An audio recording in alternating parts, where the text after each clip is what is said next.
For 30 years, I've been teaching this, and I've taught this for West Point and Microsoft and Lilly and Delta, and the largest organizations and companies in the world come and say, John, teach the 5 levels of leadership, because they understand that if you and I today, in these few minutes, can understand how leadership works, and by the way, leadership's not a noun, it's a verb. It's action, it's moving.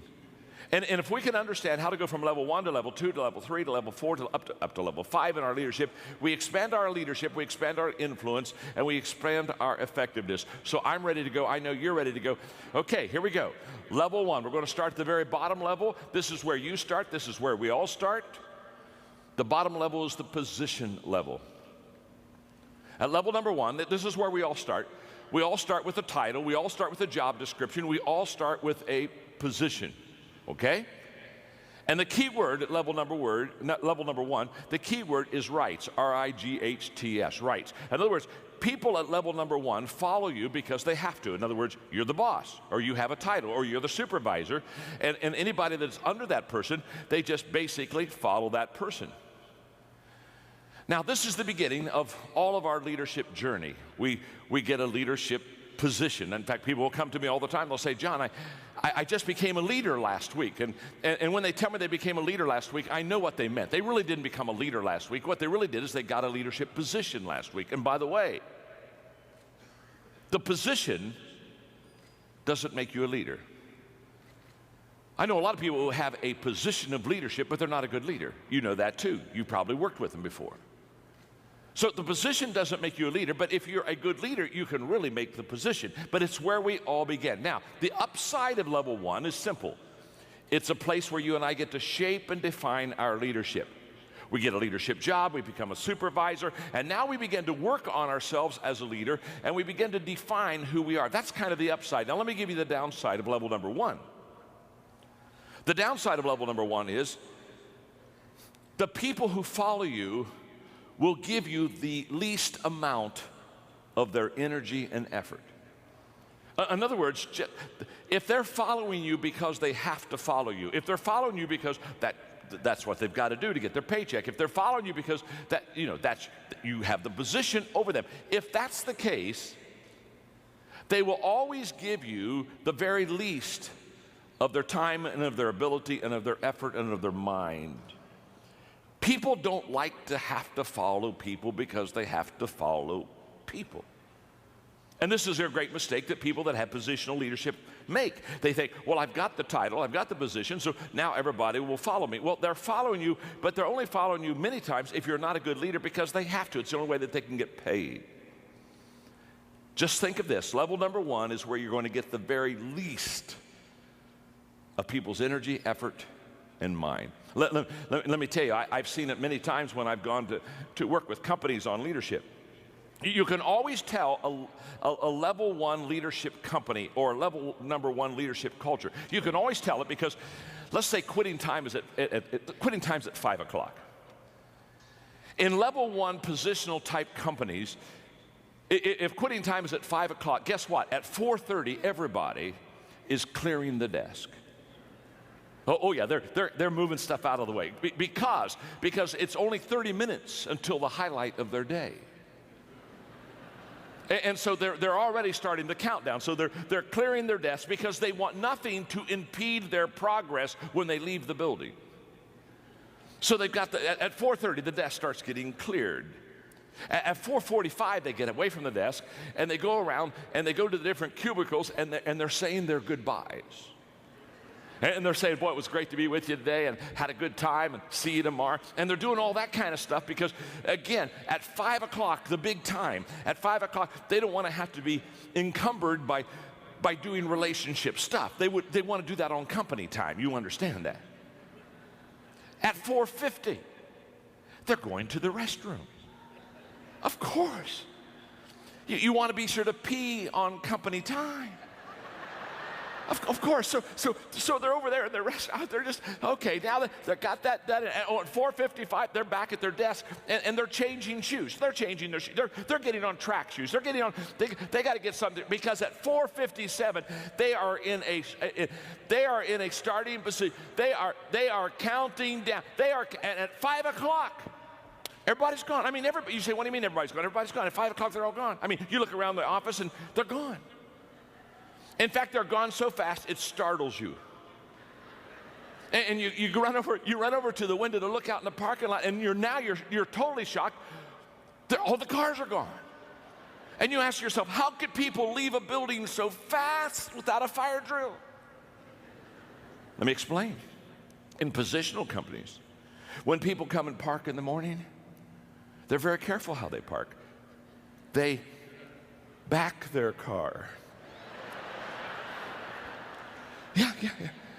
They back their car in because they know at quitting time they want to be able to get a fast escape because now they're on their time. And I can promise you, you show me a positional company, a positional culture, you show me leaders that are positional in their thinking, and I will promise you every time, not all the time, every time, those people will constantly wonder, why am I not getting the best out of my people? Well, you're not getting the best out of your people because the only reason that people are following you is because you got a title. And they're going to give you very little energy. Now, the good news is you don't have to stay at level number 1. You can go to level number 2. So let's go to level number 2 as quickly as we can. The first level is the positional level. The key word there is rights. I get certain rights, so you've got to follow me. Level number 2 is the permission level. And at the permission level, the key word is relationships. And at this level, people now begin to follow you because they want to. Now, there's a world of difference between following somebody because you have to and following somebody because you want to. Now, what happened between levels 1 and 2? Well, what's happened is you've connected with your people. You've not only connected with them, but relationally, they like you and you like them, and you've got to know each other. And so now in this work environment, they're not following you just because you are a supervisor. They're following you because you do have a position. You are a supervisor, but you are a supervisor that people like. And I'm always amazed. Aren't you amazed? I'm always amazed at people that have leadership positions or responsibilities, and they're not likable. Do you know what I mean? They're just not likable. People don't care for them. It's tough being in the people business and not having people like you. It's tough. In fact, sometimes I see them and I just want to sit down with them and say, my name is John and I'm your friend. And I just want you to know, people don't like you. How many, oh, come on, let's just have some fun. How many of you have ever had somebody you worked for that you just didn't like? And no, wait, oh, that was close. Let me qualify this for you. Not in your present job situation. You understand? No. I know that is not happening where you are now. You are happy. But how many of you in another job at another time on another planet? Come on. All right, come on. How many of you ever had somebody you had to follow and they just weren't like, let's see the hands. Come on, let's get those hands. Absolutely. All right, there you are. All right, let me ask the real question. How many of you are seating beside that person right now?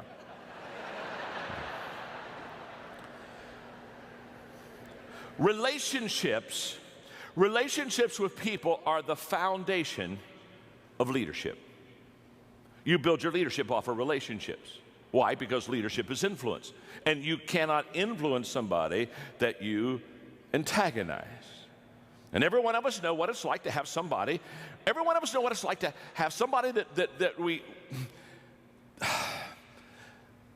that's hard to like. Well, let me ask it this way. How many of you have ever been in a grocery store and you looked over about 3 aisles and you saw somebody you didn't want to see? And how many of you ever done? And the good news is, the bad news is you saw somebody you didn't want to see. The good news is they didn't see you. How many of you ever done this number?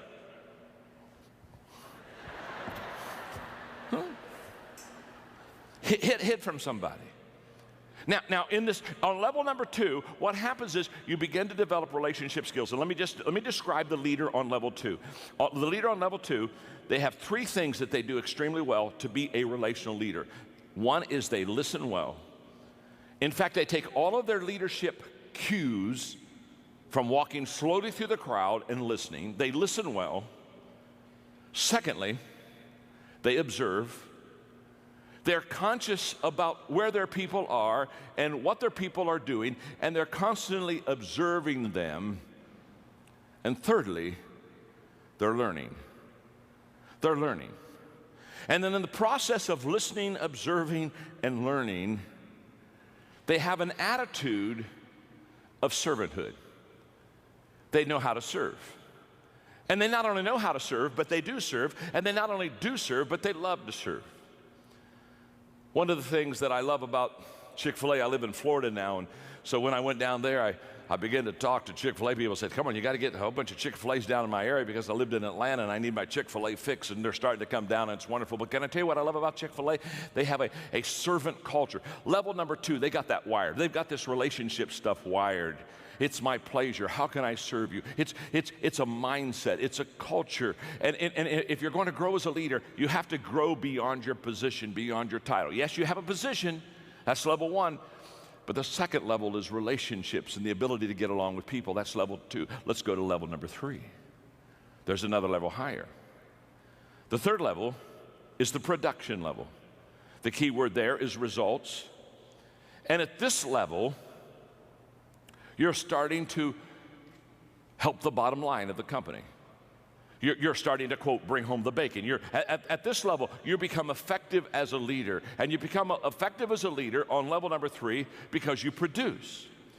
And the characteristics of leaders at level number 3 are very common. One is that they produce by example. In other words, they are the example for the other people that follow them how to be effective and how to be productive. You see, the greatest motivational principle in the world is that people do what people see. And too many travel agents, they're like, or too many leaders are like travel agents. They're sending people where they've never been themselves. And you want to be a tour guide. You want to take people with you. You want to say, this is the area where I've been, this is where I live, this is the area where I lead, come along and follow me. And at level number 3, your leadership begins to gain credibility because now you are fleshing out for the people around you and you are modeling for them things that they want to see, and you are starting to produce. Which something else happens because you're becoming productive in your own life. You begin to attract people that begin to be productive also. In the 21 Irrefutable Laws of Leadership that I wrote, one of the laws is the law of magnetism, and the law of magnetism just says we attract who we are, not who we want. So when I talk to leaders, often when we talk about recruiting, then I'll say, well, what kind of people do you want in your company? What kind of people do you want in your department as a supervisor? And they'll give me a list. They'll write things, you know, I want somebody that's self-disciplined, and I want somebody that is service-oriented, and they'll give me a list of 4 or 5 qualities. And as soon as they give me the list, I look at those qualities, and then I ask them a very simple question. I say, okay, do you possess those qualities? Because see, on level number 3, basically who you are as a leader is who you attract on your team. And at level number 2, or level number 3, what is wonderful is that at level number 3, when you start to produce, when you start to really develop, when you really start to grow things, you begin to get momentum. And momentum is a leader's best friend because momentum is the great exaggerator. And once you have momentum, all of a sudden things begin to look in such a better way, and it becomes easier to grow, and it becomes easier to lead. It's a wonderful thing. In fact, level number 3 is where a lot of the problem solving is taken care of. You see, managers, they try to solve problems where leaders try to create momentum, because leaders know that if they create momentum, they'll solve 80% of their problems with momentum. You see, momentum is a problem solver. Lack of momentum is a problem stopper every time. A train going 55 miles an hour on a track, if you had a 5-foot thick concrete steel reinforced wall on the track in front of that train, because that train is going and has momentum going 55 miles an hour, that train would smash through that wall and would just keep on going. Why? Because it has momentum. Momentum allowed it to get through a 5-foot thick concrete steel reinforced problem. That's what momentum does. That same train, not moving at all, stopped dead on the track. No momentum.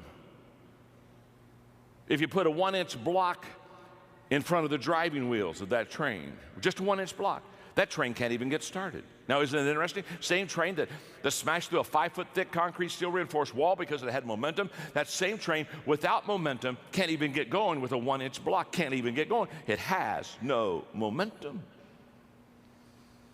In fact, that's why I tell people many times that when they look at the problems they have in their organization, your problem is not your problem. The problem is they think the problem is the problem, and so therefore they concentrate on a problem that's not a problem, and now that the problem it isn't a problem has become a problem, not because it was a problem, but the problem was they didn't know it wasn't a problem, and so now they're concentrating on a problem that wasn't a problem, and now they've got a problem not because they had a problem, but the problem has become a problem because they didn't know that it wasn't a problem, and so they got a problem. And momentum and level 3 leadership will take care of 80% of all the problems in an organization. It happens for sports, it happens for business, it happens in government. Momentum is a leader's best friend. It happens at level number 3. You got to get to level number 3 to get that mo going. Okay, let's go to level number 4. Let me ask you a question before we go to level number 4. Are you learning something? Are you learning something? Okay, look at your neighbor and say, I'm learning something. Go ahead and tell them that. Go ahead and tell them that. I'm learning something. Look back at your neighbor and say, not enough yet. You still got 2 levels to go. You're not there yet. You're not there yet. Level number 4 is the people development level. This is what I live for. This is what I strive for. This is what excites me.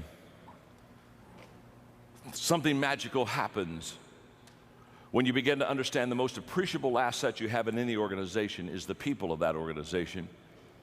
And you begin to commit yourself to developing the people within that organization, because how do you grow a company? You grow a company by growing people. And when you grow them, they increase their capacity. When they increase their capacity, they begin to increase the capacity of what you can do and what you can accomplish. Let me just share with you quickly 3 thoughts on developing people, just very quickly. Number 1 is the key to developing leaders, and the key to developing good people is in recruitment. The better person you bring in the door, the higher odds that you can do well with them. I remember having lunch one time with Lou Holtz, and Lou Holtz said, John, I've had bad players on my football team, and I've had good players on my football team. And he said, just to be honest with you, I'm a better coach with good players. Of course he is. Of course he is. Let me say something. 80% of your success of equipping people to be successful is in the front door on who you bring in. I wish I had time to develop that for you, because what happens is, unless you and I have a clear picture of what we're looking for, we don't know when we see it. Happens all the time. People come to me and say, John, I'm looking for some leaders for my company. What do you suggest? The first question I ask is, what does a leader look like? Give me the characteristics, give me the qualities. Please paint a picture for me. What does that leader look like? Because you've got to have that clear picture so that when you see that person, you know that they're one that you want. Recruitment is key. Number 2 is positioning. The ability not only to bring the right person in the front door, but also to put him in the right places. Collins would say, get him on the bus, get him on the right seat. And position is huge.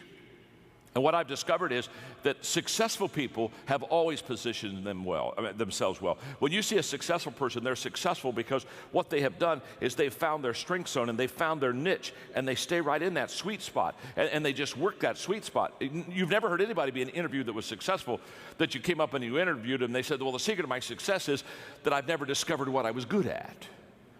Or the secret of my success is I've always worked on, I've just worked in my weakness. No, they're always in their strength. They've already discovered what they're good at. Now, successful people have discovered what they're good at. Successful leaders discover what other people are good at.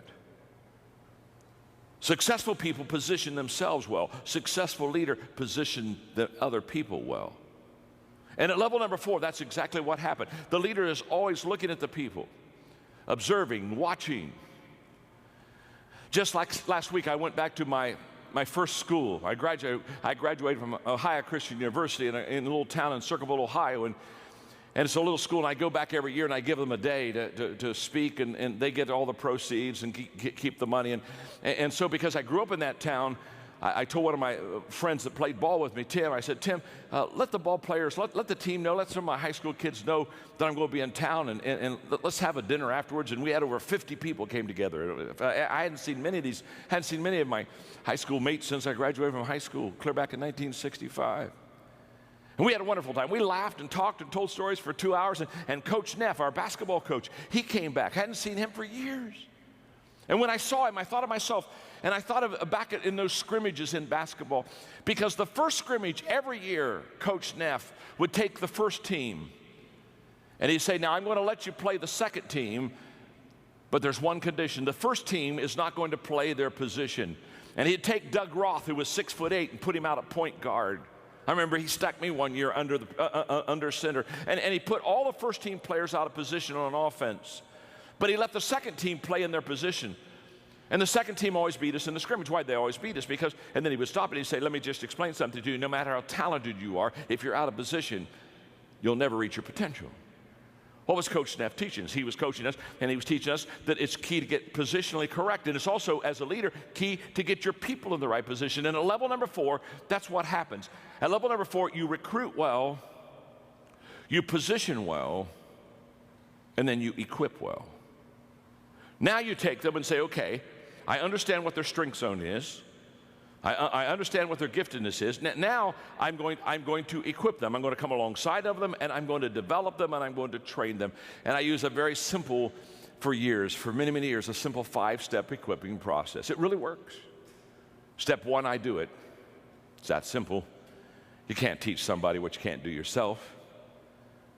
We may teach what we know, but we reproduce what we are. So if you're going to reproduce yourself, you got to be it yourself. So the first step is I do it. Step 2 is I do it and you're with me. I take you with me. Now we're going to spend time together. I'm going to be your mentor. I'm going to be your coach. You're going to watch me. You're going to observe me. You're going to see me in different situations. We're going to make sure that it works. We're going to make sure you're going to be able to ask me questions. Step 3 is now we turn it, and I hand the ball off to you. Now on step 3, you do it. You do it, and I'm with you. Now I'm watching you, and I'm tweaking you, and I'm helping you to get better, and I'm just really fine-tuning you. Step 4 is you do it. You just do it.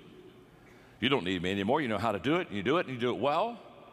And many times people think that equipping stops at step 4, but it doesn't. There's one more step that's absolutely essential. Step 5 is you do it and somebody's with you.